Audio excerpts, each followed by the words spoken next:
If journalism is good, it is controversial by its nature. It is the role of good journalism to take on powerful abuses. And when powerful abuses are taken on, there is always a back reaction. So we see that controversy and I believe that is a good thing to engage in. And in this case, it will show the true nature of this war.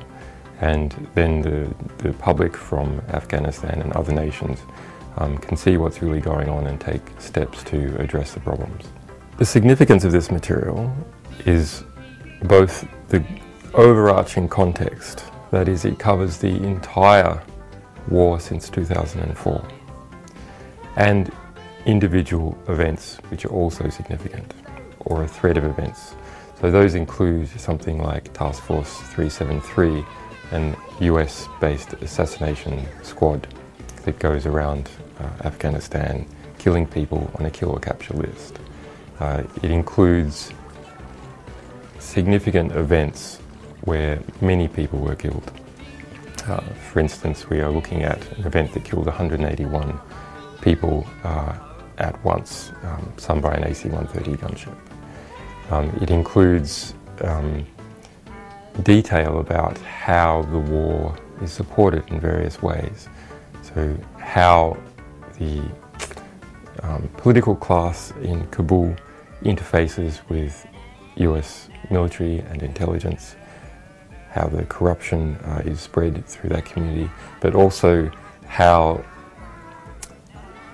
the war is mediated by Pakistan and possibly by Iran.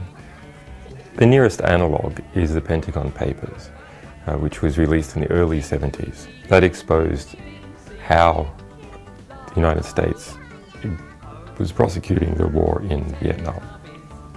That was some 10,000 pages, and some of those pages were accepted and put into the New York Times and other US newspapers. It wasn't for several years that a book was published of some 5,000 of those pages by Beacon Press.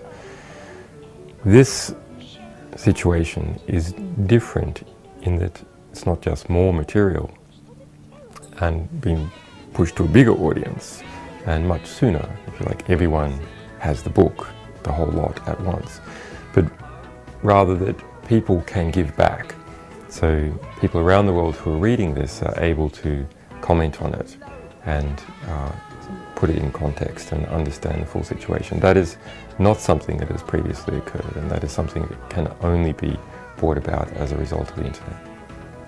Militaries keep information secret to prosecute their part of a war, but also to hide abuse.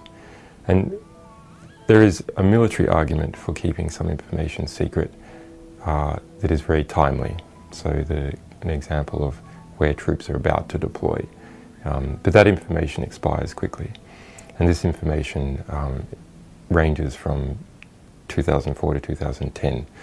So that argument is not valid for this type of information.